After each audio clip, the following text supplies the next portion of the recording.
That would be a huge feat as well. Replicating that next year, they could look at how it happened, try to run a bit of a better road, but still having that legacy behind them. We're a team that made playoffs. We can do it again. We weren't as middle as a pack as we thought. See if they can push themselves out of that position to get higher in the standings. We had a lot of mid lane bans coming out last time. With the Vladimir still being left up, that will go to the Wade side. And we'll probably get that, maybe even Sivir out there. It's been a big thing for Envy, but we usually don't see the Sivir ban. Somebody just takes it away usually. Yeah, Rek'Sai is what's missing right now. Ryze has also not really been noticed much in this series from either team. That's true. There it is, one R. See if we get the other R. Junglers are going to have to push themselves again onto something else. It's going to be the Malzahar. Somewhat there. There you go. Now, is it big enough a deal for Envy to first pick the Sivir? Because it feels like such a big thing for them. Late game insurance, enabling the rest of the team to dive forward. Yes, Ninja was our player of the game last game, but it was a lot about his ability to work with the Shen teleport protecting him, the Sivir speed boost enabling him to go super aggressive, and allow him to move back and forth, get good Cassiopeia ultimates off, as well as be the DPS and provide that from the back line. I always see teams trying to get that Shen and Rek'Sai in, your full global coverage. Still may see the Shen try to come in, but it is the Sivir pickup first. So much priority for Lod on that now without the Lucian and Ezreal doing so well for him. It just really helps the team overall, not just Lod. And Apex have not been able to handle it. Nope. Karma, though, will be traded. That's a very big pick away. As we said in game one, you know, Envy, Hakuho's most played, Ninja's second most played. Definitely a favorite of Team Envy. So again, Apex, good steal away. Plus, the Elise, as we said last time too. So mirrored, almost like mirrored picks. Keep it going. The Karma was banned last game, but very much like the first game in picks that we saw. Procxin was taking that Elise. They had that Karma for Hakuho. What will they decide here? These two picks were Braum and Jhin last game. It is going to be a Trundle and a VIktor, actually. Yep, Trundle going to change hands here. Seraph will be able to have confidence in his 1v1 now. See if he can get a melee matchup versus Ray. Not fall behind. There's that very reliable VIktor picked up for Ninja.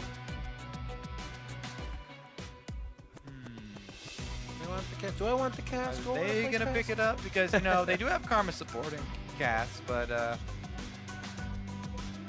have to be a little bit worried about Sivir speed on the other side. Okay, they lock it in. Yeah, they got the and cast. They give Apollo something. Now, let's see. So if we do think about it, because Apollo's most played has been Caitlyn, and it looks like it will come up again for him. The Siege adds a lot of, you know, extra zoning here. If they can siege up, Karma poke, cocoons are coming out. The Caitlyn trap is going to try and lay a line down. Yep. However, Envy are setting up with the Sivir speed boost to be able to run around all of the abilities of Apex and try and collapse on those squishy targets. So Apex probably going to want to round that composition out with something like the Gnar, like we saw from Ray earlier on, to try and set up the rest of his team. I think they should. It was so huge. Imagine being able to scoop everybody right towards your mid laner, which while in itself is extremely dangerous. Hopefully it works, but the Gnar and the Olaf being picked up over here. So that's Olaf in the jungle, support Trundle once again for Hakuho. I mean, he crushed on it last game with the team. Got a bunch of kills, got a lot of assists there from the Gragas ultimates. Why not again? Bopping him into the team. I really do like that steal away from Envy, though, because the Gnar was the thing we were looking at to pull this comp together for Apex. And besides that, Ray has run all full damage champions. So here we go. He's going to have Shen. I take that back. He has had a Shen game before, so could be how they want to answer that front line this time around. But Seraph will be happy. He doesn't have to be the one now taking the beating. I like this. So you played this? We'll play this. Shen, the Cassiopeia might be the lock-in for Apex. Yeah, a lot of picks traded back and forth in this game. Ha-ha! Yes! There you go, Riv. Let's go! Just as we thought. They were going to go with the other tank. More excited than anybody about that. Nah. And this is definitely a full damage Jarvan. So, Lod, are you ready? Hope he won't have flashbacks of the last time they played, because Sivir once again gonna be Ray's target. Love to hear their cons right now. I'll be like, oh boy. Well, guys, the thing please. is, it's a very punishable pick early on. Everybody likes to jump to the end of games where you see full AD Jarvan games. They're like, oh my god, that's broken. He's just one-shotting everybody. However, in order to get to that point, you have to have It's hard work. an early game where you're able to not get crushed, because Jarvan does have the possibility of falling behind pretty heavily early. See what Ray can do. That's definitely going to attract junglers as well. Maybe it's going to be a lane swap here from APX to bypass that. All right, well, we're back again. We're going to be getting into Game 3 shortly. Time to show your team support over on Twitter with either hashtag EnVyWin or hashtag APXWin. The votes have been quite close throughout the game. So have the games and obviously the series, because we're headed into a Game 3. These guys are testing each other's limits mentally, physically, and championly. We're about to get on the rift. Let's see what they do for Game 3. It's going to be Envy versus Apex, and one of these guys is going to be moving up in the standings. All right, I'm super excited for this Gnar Jarvan lane, because Jarvan definitely, the all-in pressure is what's scary for Gnar. Gnar's, as you say, if they're facing a lane like this, what they want to do is play a safe early game until they get to buy some items and build up their stats, because mini Gnar is very vulnerable to all-ins. And if there is an Elise around, then Seraph would get popped very quickly. As Shrimp is going to go for an early, but as we see, actually, prefacing the Apex attempt at a lane swap, they do have a couple people circling around up there, as Shrimp will also head up to the top side. Jarvan's showing, but they already have Apollo in the brush, so a little bit of a mind game here from Apex. Yep, double pings down bottom actually for Apex. Now they'll send their duo down there. As much as we focus on the top lane, Caitlyn and Karma is such an oppressive duo lane. And even though Sivir lanes, if they can gain control of the minion wave, get to push people in, a Sivir and Trundle has no lane priority. Trundle will just get absolutely obliterated by a double range Caitlyn Karma combo and poke down. So as much as we want to see the top laners 1v1, it looks like the duo lane here, Trundle Sivir does not. What's the joke? We missed the joke. I mean, we missed that. We must have. They were just laughing. Get to the party late. Having a little fun. The waves haven't met yet. You can see Lod's like, I can throw one boomerang, meet the waves before anything really happens, but they are going to deter this first attack on the Krugs and make their way up to the top side. Xpecial, he's on a wild goose chase right now. Yep, nobody's down there. They've already taken the Raptors and gotten away with it. Meanwhile, Trundle is going to continue to do the same thing. Hakuho is trailing through the jungle to make sure Shrimp doesn't get greedy and start more camps on this red quadrant. Shrimp is not, you know, he's giving him the respect. He's like, okay, you chased me out, I'm out of here. They just took the small Krug as well. So Shrimp is definitely behind here as Ray is trying to soak minions on the top side. Dangerous game here with Jarvan as the rest of Envy are closing in to zone him off. He did get 2 minions though. Every little bit counts early for top laners in the lane swap, and he'll just teleport down onto the first minion for the bottom push probably. Get that going. Once again though, Seraph, they make the choice to just walk up to the turret. They don't use his early teleport. We'll see if it actually matters this time, because it did not matter previously that Seraph had the extra teleport cooldown. That's true. That never really worked on anything. Just an early flash on Apollo, as it were, in his Jhin. A little bit of a finders, keepers in the jungle, but it looks like Shrimp already made off with everything he needed, so we're not going to see that they get too much on the way out.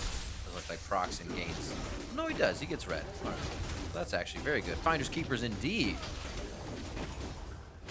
We'll see now on the mini-map there is Shrimp heading over to get his own red buff. And it is going to be a difference of 1 wave here for Apex, because Ray used his teleport to get down there quicker and they put down the turret quicker.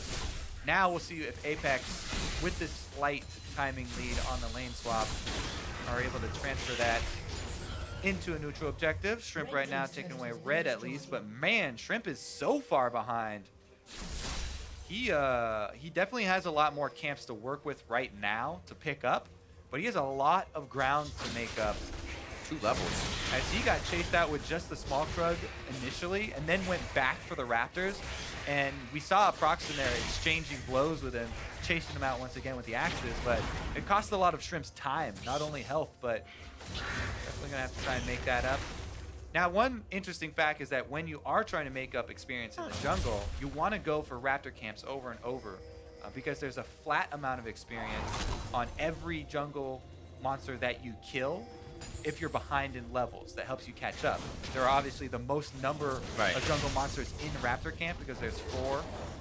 So you get that small flat bonus more time and helps you catch up quicker. Go. If you're behind, go for Raptors. Thanks, Kobe. Today I learned. But I'm not a jungler anyways. Well, I'll let my junglers know. If you want to keep the enemy jungler behind, steal his Raptors. Make him rage. There you go. I'll do that as support. 5 minutes into this one. 7.4 across the board. Nobody's really made a move as the lane swap keeps things nice and slow in the early game. And we'll be going on the second turret for each team here. 34 to 41 in mid. Keane's just throwing down the poison. Ninja will catch back up with these waves. So nobody's really broke this game open just yet.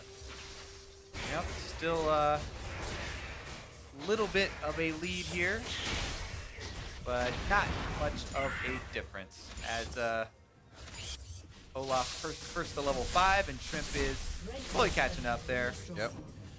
Hoping to slow down Procxin as he took most of his jungle, left the other one, so Procxin only have a little bit and then have to wait. Maybe that'll be the transition where Shrimp finds himself getting a little bigger. For now, though, Infernal first Drake. Envy had pretty much every Drake last game.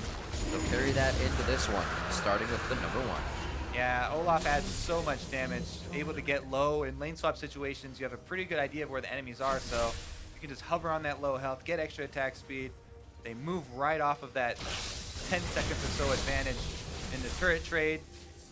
Get that Infernal in their pockets perfectly. And Envy, once again, Envy come out ahead in objectives off of the lane swap. Second time in a row, we're able to manage the early Drake against Apex. And second game in a row, Ray, well, not in a row, but Ray goes with the Cull as a solo laner. Leaves the lane up here for Envy to freeze. Seems their duo lane. Not going to freeze it, though. It's a Sivir lane.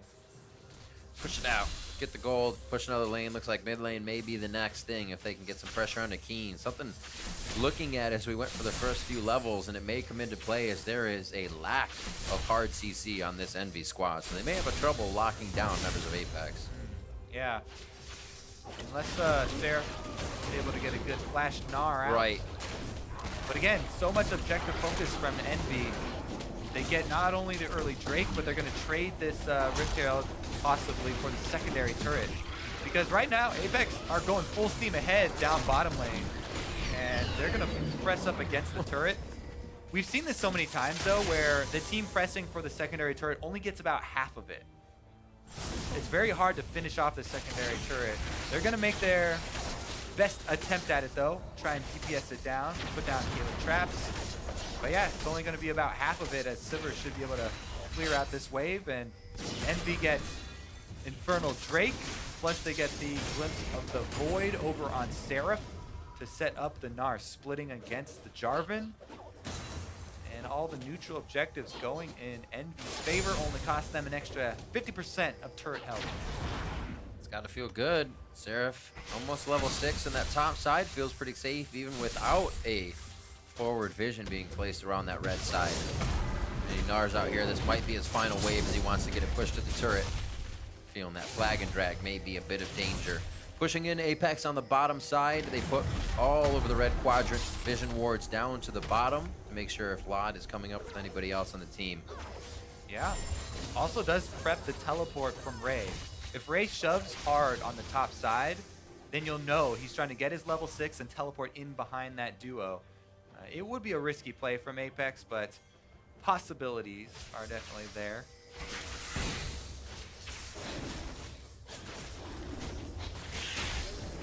Small cleanup here. Keane still stacking the tier, just about 100 on that. Much slower of a game for the mid laners here, as they haven't seen too much pressure. But that gold lead by EnVy slowly growing. It's if they can start to grab the map control. Right now they have resources on the bottom side with about 4 members and a possible teleport from Seraph. He's quite low though, so that may come from base. Yeah, Seraph has been relegated to the jungle because he left that top lane wave right in front of Ray's turret, and Ray is freezing. He's not trying to push hard for a level 6 and go for that teleport gank. Nope. Just freezing in front of his turret and counting on the rest of the team to hold theirs. Backed by Keane means they lose a lot of pressure on mid, but they should be able to get in there before it drops. Attempt at zoning here with the gravity shield. Pretty good pathing from lane to lane as you break down the outer turrets. EnVy's using that short distance just between top or mid and bottom, I should say, right now, and they may even fight for this blue. Infernal Drake is going to be the next one. We still got some time for that, so everybody's just waiting around for this objective blue. Yep, and Ray has finally broken the freeze on the Jarvan in the top side. He's prepping for a play. Shrimp up. He'll be falling right down in the same spot. They don't want to run too far, but actually they do as the teleport comes in. Oh! A great turn on Keane's ultimate, but Ray is still here. Locks in Ninja, and he doesn't have anywhere to go. Cataclysm's going to be broken as soon as Ray gets out, and it's still a back and forth. Seraph may drop Xpecial, but he winds himself through the team in the undertow. From Procxin takes him down. Seraph so close to Gnaring out, but it's not enough. And EnVy are left guessing, will it happen, will it not? They choose no, and they back out as members fall on both sides. Whoa, what a frantic fight here in the jungle as the teleports came in pretty odd positions. Yeah. Seraph really surprised Apex there, teleporting on such a deep ward, and Shrimp did not expect him to be on the other side of that wall when he flashed over. Regardless though, Ray was the one who got the bonus first blood money. Here we go though. This is how it all started off. Fog of War play. They rush down on Shrimp. They're able to chunk him down, but he buys a lot of time with the rappel, and they don't see the teleport. There he goes over the other side of the wall, and he meets Seraph on the other side, but the main course here is in the middle. Ray able to get Ninja caught with that Cataclysm and flashing out. This is how it's a fight on 2 different sides here, as the Sivir is going to come up from the bottom as well. Lod is able to finish off Shrimp in the end, so both of them exchanging, and it is a 2 versus 2. But first blood money fuels the Jarvan war machine, heading towards his Ghost Blade. Already. The more flat armor penetration Jarvan gets, the more difficult the game gets for Lod. He's already shredding with his abilities. Subjugate has to be used on Apex bot lane just to get out of that one alive. Hakuho unfortunately having to use the ult there just after a pretty big fight, as well as Dragon coming up in 3 seconds. Seraph comes down, his teleport is not up, and neither is Gnar anymore, so they're going to be fighting this one a little underpowered. We'll see if they can still hold it. Keane cleans up the last few minions in mid, and it's time to Dragon Dance. Yep, this Drake actually unfortunate for EnVy. There's a pretty big wave up on the top side that's built up for Apex, and with everybody circling around Infernal, that thing is probably going to go to waste. Let's see about the maneuvering though. Everybody's trying to get the Fog of War advantage so they can get a pick. Shrimp throws out the cocoon, but nobody around to answer. Defending pink wards is basically what this is all about right now. This would be an incredible fight for EnVy to win. That lack of CC, Apex has scuttle control for more speed. They can get pretty much wherever they want to position in this fight, but EnVy doesn't look like they're going to give up just yet. There is a huge advantage as well for the Caitlyn team to try and set up traps first. That's true. There are so many small areas leading into the river. And that's why EnVy, they don't want to walk through those small areas. They push right up mid, move with the minion wave, and get a lot of turret damage here. Seraph actually commits to the turret kill, and they're going to get it. There you go. Make him walk to the beat of your drum, and it actually may have cost Seraph his life. He goes down, not expecting a full initiation from Keane, but it was enough. Yeah, nobody really on the same page there. Not quite sure how to act for EnVy, but Apex, they fire all ultimates. No hesitation there. And they're able to get the kill. Nobody steps in front of the Caitlyn ultimate. Apollo cashes in, and that also earns them the Infernal. It's tit for tat again, Riv. Mid turret does end up going down, but I mean, there's almost no reason to pressure this or even chase more. well, I mean, if they were all on the same page and everybody moves up, but Miasma cuts everyone off. You can see the rest of the team is not on the same page as Seraph. Seraph was about to Gnar. Yeah. Literally, if he had moved, you saw him actually Gnar when he started flipping. which means that bar is gone. So they actually thought they were going to go in, like you said, though, without the communication. Yeah, coordination. The setups for these two teams, a little bit split. And right there, Seraph was really the only one moving forward. You can see Ninja was hesitating. He was like, you sure about this, dude? Because the rest of the guys are back there at our turret. I want to believe you. I want to believe you. Look out, Ray taking some big damage here. Jarvan's fist and the pickaxe for Seraph makes him pretty big, along with some damage. And Lod low on mana looks to pick a bit up there. A bit of a spider battery, if you will. Ooh, Ray.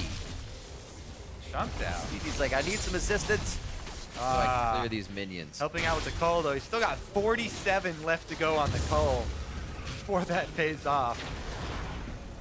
Things are slowing down. Like you said, it's that Jarvan pick that everybody goes to the late game and sees going crazy, but if it gets the hit in the early game, it doesn't flourish right away. First Blood is going to help him out, and they're moving him down to the bottom lane so he can try and soak up these minions that Seraph is pushing up to the turret and try and get him to cash in on his cull, but that's really what they're waiting for. Ghostblade's been completed, so he does have the flat armor penetration to try and take down squishies in the back line. That's what that Jarvan combo is about. You get the Dragon Spike, the Dragon Strike, his little lance right through somebody to shred some armor. And then you got your flat armor penetration right after that, getting very close. True damage. He's still scary. We still see him going for the back line. His items have not stopped him yet, if he's completed him or not. So expect to see more of that on the Rift. And we'll have to see what happens here past 15 minutes. Next Cloud Drake, warded up by Apex already with 3 pink wards. So a lot of trinkets towards the top side of the map and vision. Just trying to keep that breadcrumbed up and safe. Giving paths to entrance and exit, as well as all of these Caitlyn traps. Pretty much just nullifying fast engages here from Envy if they're all trying to fit through. What's all coming down to mid-game, very close in gold. Infernal Drake, 1 apiece, right next to each other in the standings. Game 3. Who's going to make the first move? Because these are the games where you start getting a little antsy on stage. You know, a lot goes with who's able to take this series. You do a lot more things that you wouldn't have in game 1, right? Those decisions, you've had this not happen enough. He keeps getting away with a little bit of health. So next time I will flash to secure that. But that's the fight that your team gets aced. Those kind of mental thoughts happen, and they get more dangerous as the game goes on. You got to reel them in. Yeah, I mean, this is part of the reason why people love watching Ray so much. He's one of those guys that you're very scared of because he's kind of crazy building full damage on like every champion, but you respect it. Everybody playing League of Legends like, that's kind of crazy to build full damage, but I like it. I definitely respect someone who's going to go full offense. Damn good job at it. Because it's heavily punishable if you mess up, right? But if you do it right and you find that AD carry in the back line, you look great. 100% him. See if you can. You get your own montage. Yeah, exactly. You get your own montage. People tell stories about you for years to come. Not years, but maybe it's up to months. you to make it years. 102 right now. We're waiting to see if Ray goes off this game. He's got the crowd control from his team to keep things locked in place. Looks like they're going to trade turrets, though. Stay away from the fight. They know Ray is big. They'll just step up to him with 4 members, and he won't be able to do much. Turret traded as well on the other side of the map. Mids still stand here on the side of Envy. And Apex has fallen on all the outer turrets. See how Envy acts here. Now going for that second tier in mid, knowing they have the upper hand. Members backing, just under 20 minutes, so no home guards to come out just yet. And this may be enough minions to have the turret fall, but Seraph isn't going to stay for this one. Yeah, because they were a bit behind on the turret trade. Keane has to man up himself and clear the wave, soaking a lot of damage. He's kind of lucky that Envy didn't pull the trigger, considering how far the rest of the members of Apex were behind him. But it is always so scary to try and do something like that against a Cassiopeia. If you mess up one little bit, like everyone doesn't turn their backs at the perfect time, you get stunned under the turret, you lose an ace this early into the game. That is critical, and nobody wants to be that team to try and dive a Cassiopeia this early on and get it turned around on it.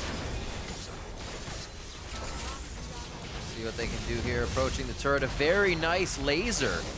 And the Mantrid shield pretty much meant Ninja might have lost his life, but it was the pressure to say we're putting down traps, we're taking this out, and a few shots for Apollo before they get the next minion wave. It's actually back at the other turret, so they are going to have to kind of walk away from this one.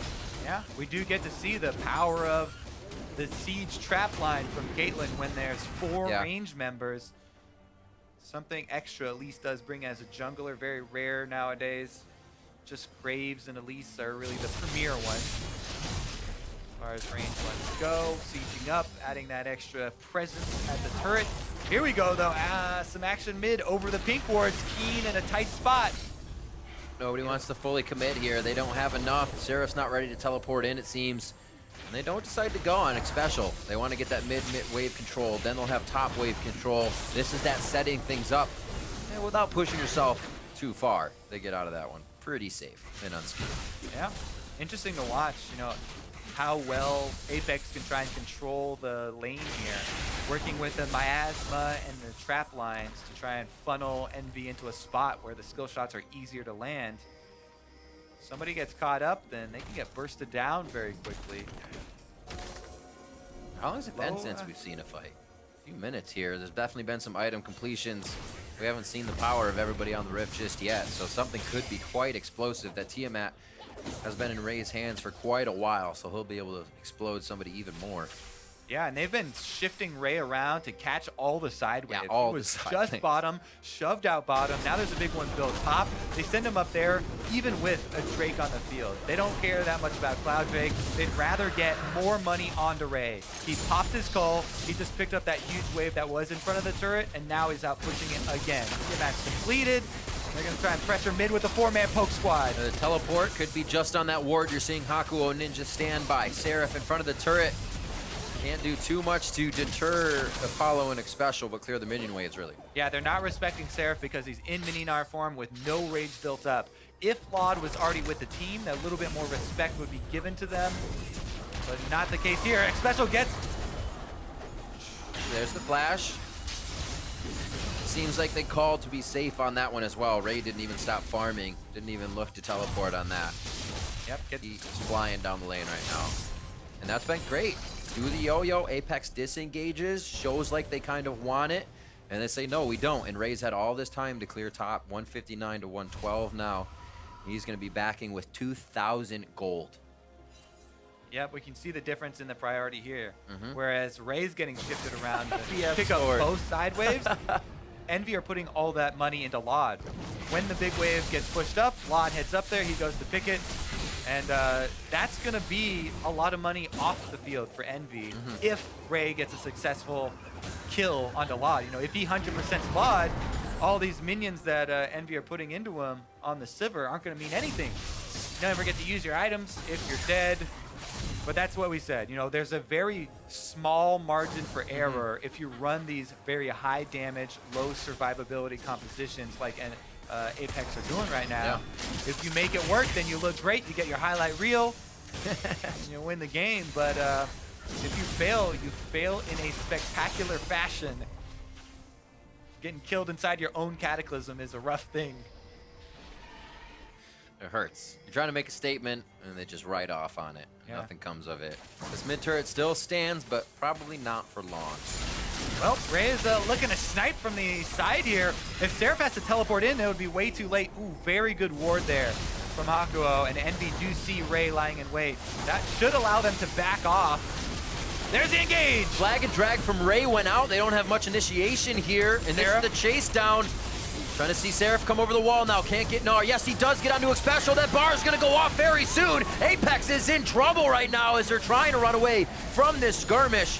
And it finally ends with 2 kills going over to Ninja. It looks like they're going to try to complete the middle turret as well as the minion wave is just a tad behind them. Yep. The Olaf just pops Ghost, ultimate runs at you, and you have to respect. Seraph still has flash. Oh, Ray goes in for it! On to Laud. A quick heal comes out there, and they instantly turn on to Ray. He thought it would be a rinse and repeat. History would repeat itself, but it doesn't happen this time. He's put down immediately. Shrimp falls after. Right as he comes down, it's going to be the kill for Laud, and quick acting from EnVy puts them very far in the lead and is going to start inhibitors at 23 minutes. Will they continue? They're very, very low. and Xpecial could put out some damage here. It looks like they have enough time. They have the ability to hightail it out of here, and the moves being made by EnVy for 2 games in a row now. Yep. If it fails in spectacular fashion, and the game gets blown open here. Only 24 minutes in, inhibitor already destroyed. So, more reliable comp here from EnVy. The Olaf can just run through all of the traps right to the back line. And look at Seraph in the river. He's walking up. This is a 4 versus 5 with the Sivir speed boost as EnVy chase APX away. But they have to respect. Seraph immediately charging up, gets his Gnar very quickly as they take down the 2 stragglers here. And he still has flash after this. So the flash initiations are what you have to worry about under turret. Then questionable decision here. After you've lost 2 members, this is a 3 versus 5. And Sivir still has both summoner spells. I don't think APX were keeping track of a lot of summoners because he's got heal inside of the Cataclysm. And the 5 members just focus him, turn him around, and that's that embarrassing thing where you die inside your own Cataclysm. I mean, he put it down and he walked was outside ready, man. of it, Lod was like, is that you? Spell shield. Not this time. I see you on the outside there. Spell shield and heal. Keeps himself alive. Everybody on the team focused down the Jarvan. And you don't get very many attempts at that sort of play. No, you absolutely do not. Looks like they're going to try to make it happen once again, though, on the side of EnVy. They keep pressuring down into Apex, clearing the wards as soon as they go down. Apex can't even put themselves down a security system at this point. Oh. Ray goes over the wall onto Procxin, not really where he wants to be and doing damage, and Ray goes down once again. Is Apex ready to engage? A double Gnar ultimate on Xpecial. That was Shrimp as well. He gets a nice repel on the other side of the fight, but can't stay alive for long. A beautiful gravity field in the choke point. Reels Apex back in for more kills. And I said they may not have a lot of crowd control, but they move like race cars and can always catch up to their opponent. Well, there they go, inside the base as well. Wow. Race is on. They've got a minion wave as well. Actually, 20 seconds on most people. They can at least get a Nexus turret. Maybe 2 Nexus turrets here. Super minions. Gonna be, yeah, the super minions are already crashing in. 26 minutes in. Both our previous games have gone to 30 minutes, seeing each team be very head-to-head. Yeah, you gotta be a little bit careful, though. They're starting to come out of the base. Oh, dear. Teleport comes in. They're going for the end. Teleport slows the minion down as well, though. It could be attacking the Nexus. They're going to get shots onto it. No eyes on the champions. Eyes on the Nexus. Eyes on the win. And EnVy moved themselves up in the standings, creating the gap they wanted. EnVy take down Apex. Well, little did we know how much truth was in that sentence. You don't get many tries at that play, Riv. They only got 2 tries. They failed them both. And EnVy run it straight up the middle for Nexus at 26 minutes and 33 seconds for that victory. Fool me once, don't fool me again. There isn't a twice there. Quit fooling around. There isn't a twice there. Lod knew exactly what he needed to do to stop Ray from becoming huge. The rest of Apex was actually playing the early game quite well. Control around the map, having a bit of everything in their lead, the warding.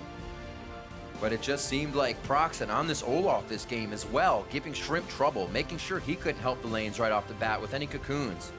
And then the rest of the team collapsed beautifully every time. Seraph coming up big with the shot calls once again. I got to give credit to the whole team because they're all calling the shots. Yeah, I mean, EnVy, they called it. They were like, you know what? We're going to go with reliability here. We early round our Sivir. Yep. After we have that, we're just going to draft a strong front line. We'll have the meat. We'll have our tanks, get our back line ready as well with the all-around, very easy blind pick of VIktor. And they're able to fend off the full attack damage Jarvan. They got their first picks in mid lane. Yep. With the Olaf and Gnar running straight up. And after that, daring Ray to come in for the 3 versus 5. He did. You lost your dare. You leave for 26 minutes. EnVy has been a team that can continuously have long games where they get knocked down, but you ask them questions and they always seem kind of jovial that they can always come back. We'll be all right. We know what we did wrong. And even with the Cassiopeia pick in these games, it seems like, are they trying things? Is this going to hurt their mentality? Do they think they can come back? And it seems like they're actually going into games as a best of one, ready to play it like nothing else happened and ready to go into it with everything. Well, they should be pretty happy because taking this win puts more separation between themselves and that cutoff. And it's very, very likely that Team EnVy, as one of the new teams, is going to get into playoffs and get some FaceTime. It's crazy. We've seen so many teams get so much better over spring. To MSI, CLG did really well. And even though CLG is not doing as good, other teams are getting better. Top teams like TSM and Immortals, well, they are crushing teams. Teams are figuring out why those things are happening. And we're actually seeing, like you said, teams that kind of just get injected in, like EnVy here, are, like they said, middle of the pack and may be able to climb even higher. It's been a pretty crazy run for both of these teams as they try to struggle at the bottom of the standings, but towards the middle now, separating themselves. EnVy with a really big chance to continue to show that Lod wasn't talking all that talk in the beginning. They actually can prove something here as they bring back Seraph as a shot caller, Ninja back to the mid lane, guys that have been here on this stage. Yeah, you mentioned Lod. He's been great on the Sivir over and over again, able to, allow Ninja on the Cassiopeia. The Sivir and the Shen were both big parts of enabling that composition. And then great late game damage from him as well, and working through all those communication issues and, trying to play as a team. Well, we expected this one to go to 3. We got it. And now we're going to head over to